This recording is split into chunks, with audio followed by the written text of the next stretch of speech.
Hey everyone, you're listening to Party Time, My Golf Story with Kevin Walsh and whatever special guest he has today. You can check me out on episode 9 of the podcast. Today I'm wearing Grayson clothes while I'm out practicing because I believe in look good, play good.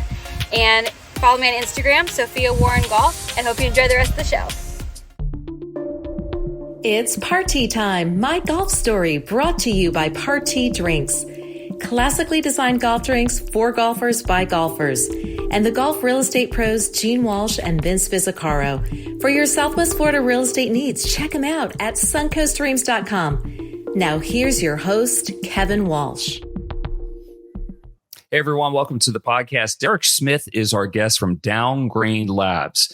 What exactly is Downgrain Labs and why should you care about it? What does it do for you? Derek is a numbers guy, but not just a data dork. He can take those numbers and make them interesting, tell stories around them. He helps the golf industry, which ultimately helps the golfer himself. Very interesting life. And he has some similarities to some of our past guests. He is on a mission of sorts to play all the top 100 courses in America. Sounds like Ryan Schiff. Sounds like Jeff Metzger, past guests on here, and he is on his way. His dad's really close.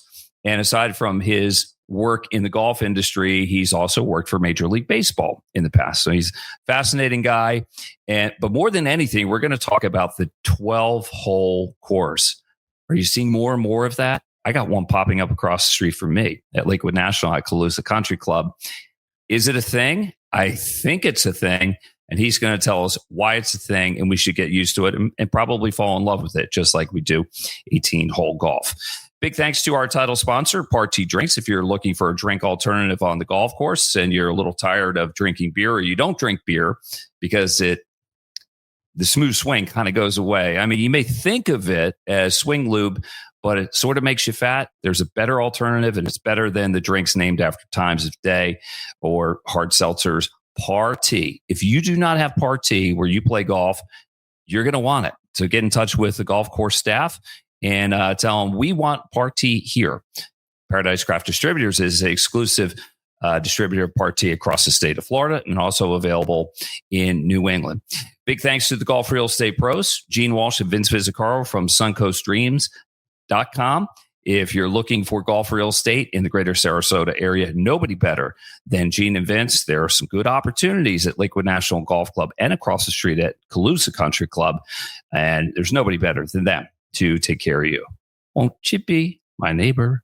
And Violet Spa, if all that golf has you tired, and if you're looking for a place to unwind, cold water plunge, hot tub, mani-pedi, if that's up your alley, Violet Spa in downtown Sarasota has you covered. Here he is, Derek Smith. Hey, what's going on, my man? Hey, Kevin. Nice to be here. Thanks for having me. Yeah, nice to be with you. Where are you joining us from? I'm in Scottsdale right now. It's awfully hot with the summer heat. Oh, you don't have to tell me. Summer in Florida is so darn hot. Different kinds of heat, yes? Yeah, 100%. So tell me this. How did you found Downgrain Labs? What was the tipping point where you're like, I know you're a golfer and we'll get into that, but what was it that you said there might be more here and maybe I have a business on my hands? Yeah, it's, I've always worked in the data industry, whether it's collecting data or finding data. But as, my career was kind of nearing an end and I was looking for a transition in that SaaS software space, I had more time on my hands to play and practice golf. And so I'll give an example. I went to Columbus, Ohio to see some friends, and I just wanted to hit balls. And finding a list of driving ranges around you is actually not easy, right? Some courses, you have to have a tee time to hit balls. Others, they just have mats. And I was like, the sites I was visiting that had data on driving ranges near you were ancient. And I was surprised that nobody was collecting data in the golf industry at like in an accurate way or in an easy to digest way. And then I think the tipping point was I was meeting a friend in Illinois. He lived in Iowa. And I said, well, I just want to find like the best public course in between us for under $100. And to do that, you have to go to Google Maps. You have to type in golf. You have to go to, 12 different course websites, look at their rates. You have to look at their ratings on 18 Birdies or on Golf Now. And it was like, why is this so hard? And so that really started a foray into understanding who collects data on golf courses. Is it good? What do people want? And I realized and talked to people and found that there was no super modern, high quality data set on golf courses, what happens there, the people who work there. And that's what I actually did in my previous career. And so I just went full steam ahead in offering high quality golf data. So the previous career, you worked for two commissioners in Major League Baseball. What was that like? Yeah. So I grew up obsessed with baseball. I played year round in Cleveland, Ohio, which is hard to do, obviously, with the weather. And I was 18 years old, I said, you know what, I'm not good enough to play in the major leagues, but I wanted to be a baseball executive. So I studied engineering and math in college. And then I went and actually worked for the commissioner of baseball for their investigations team. And so, that was right during the time that the biogenesis case was happening. So Alex Rodriguez was doing steroids and, we were uncovering all this different information. And I was the data guy that was sifting through package logs and other big databases to find little, hints of information about who might be using drugs or who might know whom. And so I've really, my whole career been digging into data and finding things that are hard to find. But doing it for Major League Baseball was really just a dream come true. I got to travel to All-Star games, World Series, World Baseball Classics. It was incredible. Man, I wasn't expecting that, but the numbers tell a story, and I just wonder what story the numbers tell about 12-hole golf, because to me, I've always thought 9 holes is not enough. That's for wimps. That's just my feelings. I think I may be onto something, but you have more that we can mine from. What is it? What do we know about 9-hole or 12-hole golf? Well, what we know about 12-hole golf is that there were hardly any 12-hole courses built over the past 100 years, right? So I've got some stats on that. But, since what we do is we monitor courses at every golf facility in America, and then we also track upcoming projects, right? So we know how many 12-hole courses are in development. And what I can tell you is there are more 12-hole courses going to be built in the 2020s than the previous 3 decades combined. And the question is, why is that? We can get into that, but I think it's clear that the younger generation, their attention spans may be a little shorter. Golf has certainly kind of become more of a fun party type, social event than maybe an old man's game, which it historically has been, compared to. And so there's, I think, business opportunities and entrepreneurs trying to capitalize on where the market's going and the opportunity to make golf more fun and bring in new types of golfers. Yeah, I think one story that I hear a lot when I caddy for people, I usually ask my players, well, what's your golf history? Like, how much golf are you playing? And a common answer I hear a lot is like, well, I used to play a lot of golf and then I had kids. And I get it. There are family demands and everything. So is that kind of what you're seeing with new parents, fathers in particular? But it's not just men. Women are playing too. Yeah, I mean, I can't tell you how many new golfers I golf with, and they are disinterested by like the 14th hole. Man, golf is so long. And so I think it's a combination of time. You go out and play 12 holes, that has scratched the itch. Like nobody plays 12 holes and like feels like they hadn't played enough golf. Sometimes you feel that with 9.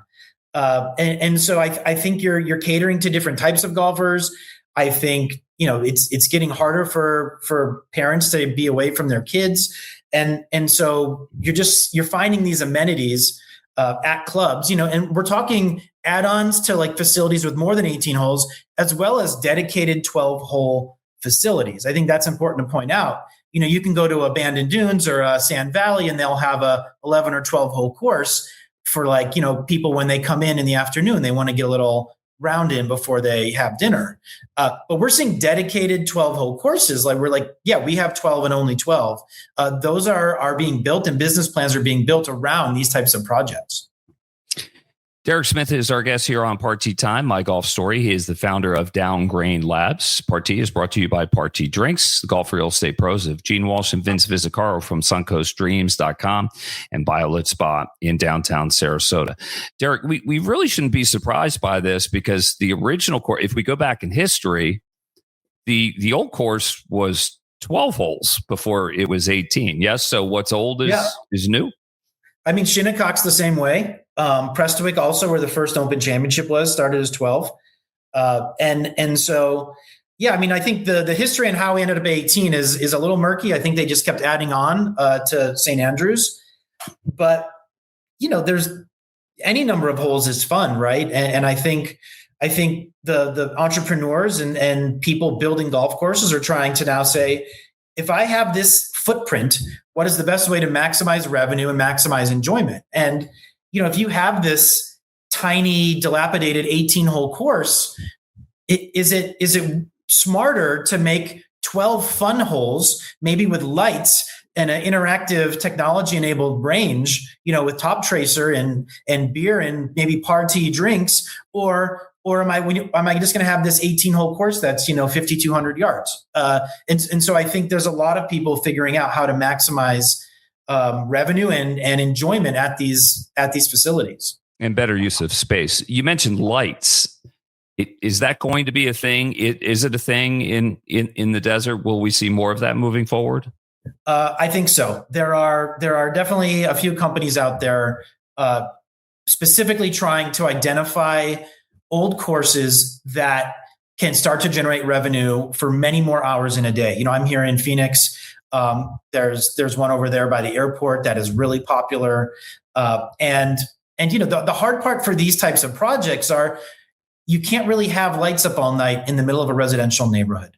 And so it really comes down to finding the right type of facility that is close enough to people, but not so close that, you're lighting up their house at midnight. But there are dedicated companies out there just trying to find these golf courses that aren't too spectacular, but with lights, the allure of night golf, specifically in places like, in the desert where it's hot for most of the day, that seems like an opportunity that people are taking.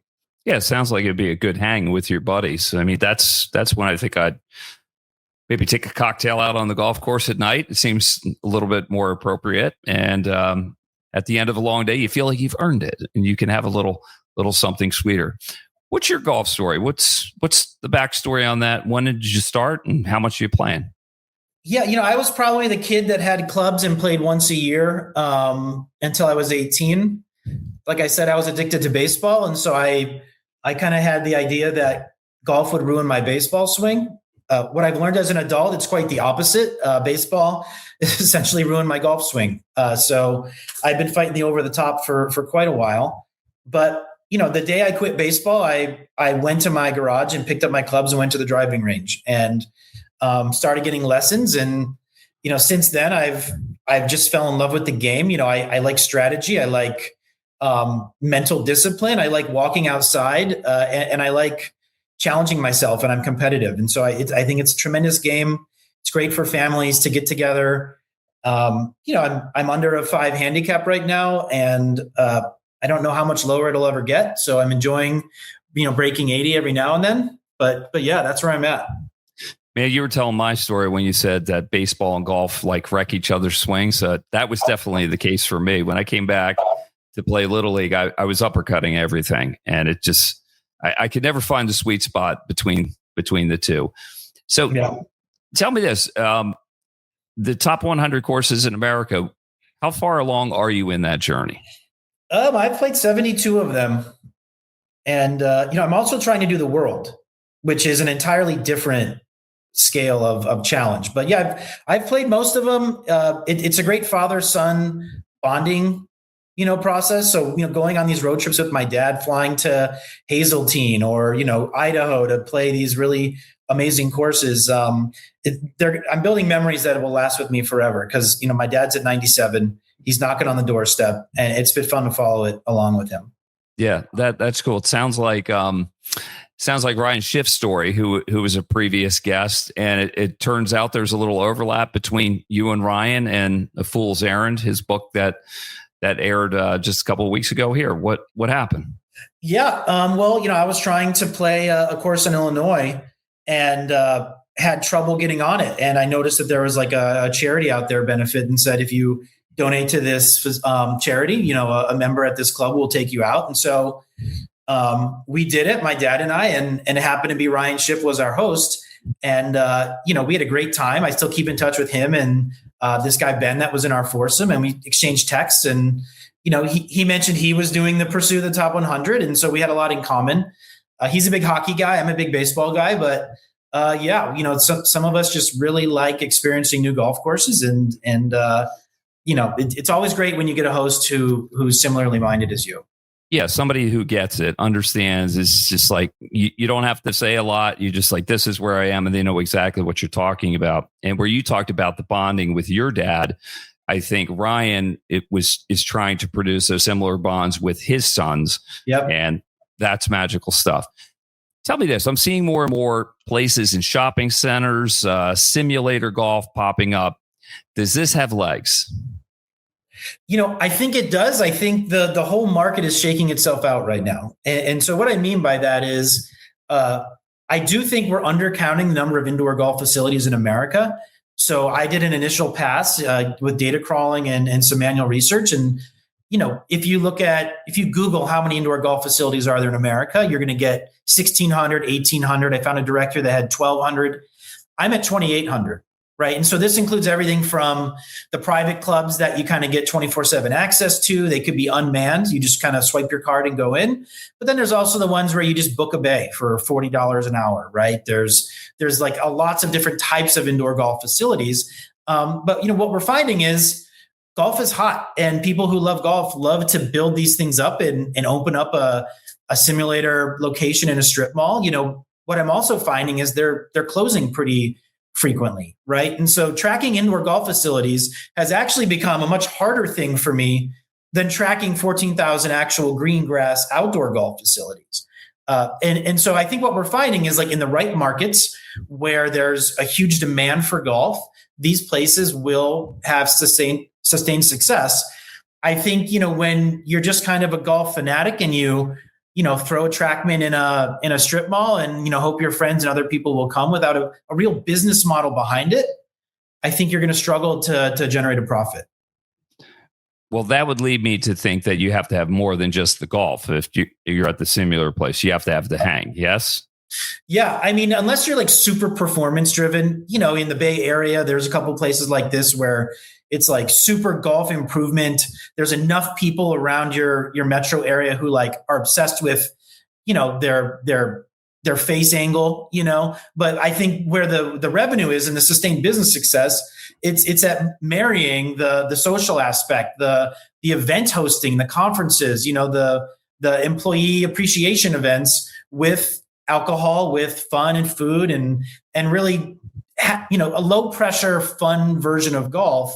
Like we talked about with 12-hole courses, I think that's where the success is going to be on the indoor side. Derek Smith is our guest here on Part T Time, My Golf Story. He is the founder of Downgrain Labs. Part T, My Golf Story, is brought to you by Part T Drinks and the Golf Real Estate Pros of Gene Walsh and Vince Visicaro, suncoaststreams.com, and also BioLit Spa in downtown Sarasota. The golf simulators, I know some people have them in their houses, private clubs, and then you have them in strip malls and everything. So they're there. And I've always kind of wondered with TGL, Tigers thing, the indoor golf that we see on ESPN. Did that jump out of that? Did that inspire the indoor golf league? And do you think there's a future for that? What are your thoughts on TGL? I had a chance to go to one of the events in the first year with my dad when we were in Florida playing a top 100 course. I have mixed opinions on like the product of TGL, but do I think TGL was a derivative of the indoor golf craze that is taking over America and the world? I think yes. Especially in a world where like it's becoming harder and harder to build green grass outdoor golf courses, especially in high population areas. Like indoor golf is the natural next best thing. And when I look at TGL and the technology, like I was into it. My dad was actually into it, and he didn't really want to go. And, by the end of the time we were there, he was like on his feet clapping, for chip-ins on an indoor golf green. And so, I can't say whether TGL is going to be a huge success. I know that they're starting a women's league, but I do think it's a sign that like there's money behind the concept of indoor golf, right? And I do think that part of the reason why these successful business people see a future in indoor golf, professionally, I guess, or entertainment wise, is because they have a heavy belief that the leisure activity of indoor golf is here to stay. Well, it definitely seems to skew to the younger generation because I'm an old fart. I'm 56. It's like indoor golf to me. It's like, yeah, I'll watch it, but will I watch that like I just watched the Open Championship where I'll make time for that? Or is that just one of those things? Is that what they're looking for? More the Gen Z or wherever we are right now? I'm not sure what they're looking for. I don't think they're expecting to get, guys like you addicted to, the Jupiter Links, whatever that club is, right, to buy all their merchandise. And so, yeah, I think they're clearly trying to capture something with the technology, the younger generation. I think there's probably like a macro movement to just make golf seem more fun, across any golf organization. And I think they're trying to capture on that. And so, I know that they do a lot of promotions where they bring high school golf teams or they try to give tickets away to youth because those people are going to be making a lot more noise in the arena. They're going to make it more fun. I think right now, from what I've heard, the TGL fan base is typically like, executives, tech executives or software people who just sit in their seat and watch. They don't really create this energy that really the arena environment should have. I think it's ballsy as hell. And I like them for doing that and taking the chance on it. I hope it works out, but we'll see about that. I read one of the articles that you posted just about wealthy golf versus blue collar golf. And sometimes there are misconceptions about that. Can you help with that? Clear it up a bit? Yeah, I think, certain parts of the country are way more open to public golf, to regular guys going out and getting a $50 tee time and playing golf. And then there's parts of the country where golf is fairly restricted, right? And so what I did was, and our team, we gathered all the data. We looked at every single state, every single region of the US and said, well, what's the ratio of public to private golf? And, there were some surprises in there. I was surprised at how accommodating the Midwest is for public golf. I don't know why I was surprised, but I just didn't think about it. But places like the deep Northeast and in Florida, they skewed heavily private. It's harder for people in those areas to find a round of golf. And especially if you think about the elite clubs in the Northeast, in Boston and in New York or those areas, it's a highly dense part of the country. There's not land around that's cheap. And one of the things that's unfortunate is if there's a piece of land that's near a bunch of homes, it is very valuable for non-golf purposes as well, right? We're talking condos. And so I think what's happening is public golf's kind of getting eaten up as these old courses kind of need renovations. And the landowners are saying, well, I'm not going to pay $20 million to re-irrigate this course. I could sell it for way more, whatever it costs, right?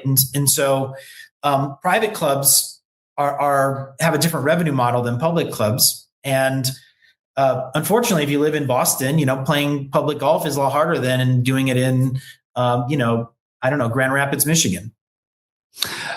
That's what got me back in caddying is living in Boston. The private clubs were a lot out of my reach financially. So I'm like, well, if I start caddying, well, then I get that free golf. I'll let the members pay for that. Let them do the heavy lifting and then I'll come on Monday and I'll play all the golf that I want. Yeah. Derek, tell me this. Can you enjoy around the golf for just what it is?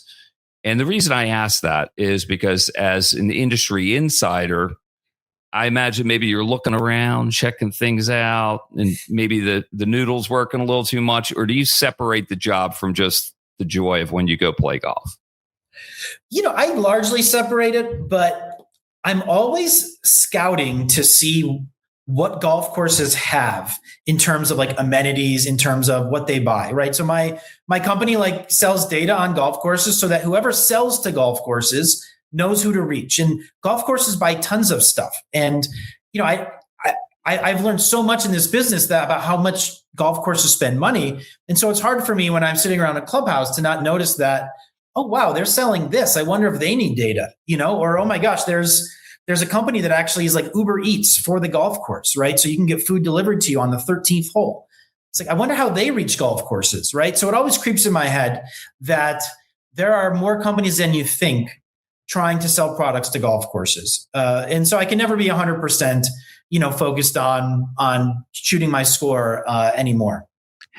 So when you walk in a place, I mean, are you just immediately like, well, let's say you're working for the club. Where does it start? All right. Does it start when you walk in the door, you see the pro? Where do you start like the data dive? Honestly, it's on the website, if you're booking public golf, right? So one of the things I've become fascinated with, maybe to an unhealthy extent, is like what technology is used at which clubs. And so, what percentage of courses use this booking engine versus that booking engine? And we collect all that data. We keep it updated for our customers, but it's fun to look at trends in like what technology is being deployed on a golf course's website. And so I've had times where I go to book a tee time and I notice that there's an AI assistant sitting right on the golf course website. And then I start clicking around. I'm seeing who's offers it. I'm testing it to see what answers it gives me. And then 45 minutes later, I remember I just came here to book a tee time, not to evaluate how good the AI assistant is on this golf course's website. And so I'd say like the website and the technology on the website, it normally distracts me first just because I'm kind of like an internet guy. When you find a place and let's just say it's a mess. All right. You're just like, I can't get what I want. Everything's a little too hard. How does that conversation go down when you maybe ask for a sale or plant the seed for like maybe a deeper dive on your part? Yeah, so to be fair, we don't sell to the golf courses. We sell to people who sell to the golf courses, right? And so I've talked to prospects where it's like, I'll give an example. There are many golf courses that don't know their websites down for weeks, right? They're like, you won't believe it, but their Facebook gets deactivated and or their Facebook's private and they don't even realize it. So general people can't go to their site. And so like I've talked to companies that are like outside IT advisors for golf courses, right? And so they want information on who's bad at IT. There's generally an email to reach the clubhouse, info@whatevergolfcourse.com. I won't tell you how many times that email bounces. It's no longer an operation. And so, I'm talking to a set of companies that are trying to offer services to help golf courses be better at this stuff, right? Whether it's answering the phone in off hours or, just making sure their website's up or they have a good website or they have an assistant on their website to answer customer questions. I'm really dealing with the people who are trying to solve that problem for clubs. I'm not dealing directly with the clubs. Tell me this. I know there's an old school element that doesn't want to deal with technology, doesn't want to deal with the website. They want somebody answering the phone in the golf shop so they can book their tee times. Do you try and sway clubs away from that? Or if it's one of those places that's what their customers want, maybe you can do this better? I think where we're at right now, it depends on the club, right? If you're one of those stuffy old clubs in the Northeast, like I've actually talked to someone who they sell premium yardage books for golf tournaments, right? And the yardage book actually has the itinerary for the private event. It has all of like the details on when the cocktail hour is. They love that in the Northeast because they don't want to use apps, right? They don't want to go onto an app. It's a bunch of 56-year-old guys in Boston. They don't want to have to download an app and log in. They just want to know when the cocktail hour is. And so those types of clubs, I don't think you're ever going to hear, at least in the near future, an AI, recording to help you inquire about a tee time as a member. But I have other customers where they sell, AI assistants on your website. And if they see that the driving range has Top Tracer on it, they know that club is tech forward or willing to adopt technology, right? And so what I think you'll find is like over time, there's kind of a shift, as the golfing population skews younger, or as, old guys kind of phase out, there's going to be more tools that appeal to a younger, more tech savvy generation. But I do have skepticism that anyone wants to talk to a robot to book a tee time. What do you think? I don't know. I like the people. I mean, it's just because we can feel each other out. And I think to ignore the value of AI is you're really missing the boat, but we still want the personal touch in the end. And I just think the way the game is growing, to ignore technology, you're going to be left behind. To apply it properly, that is the way forward. And it seems like you got a pretty good gig going here, brother. Yeah, it's fun. I think it's great timing. I'm not an engineer by trade, but with AI making it easier to code solutions and scrape data and do everything, the timing's good. And I think the golf market is a really antiquated market. It's old fashioned, but I'm seeing little slivers of modernization and an acceptance of technology. And so, I'm here to kind of maybe push people a little bit faster in that direction and help modernize the game. But that my focus is just on having fun, and researching golf courses all day is a pretty nice way to wake up. I would say so. Hey man, we got to play some golf in the future. Come to Florida and I'll set it up. Okay. I would love that.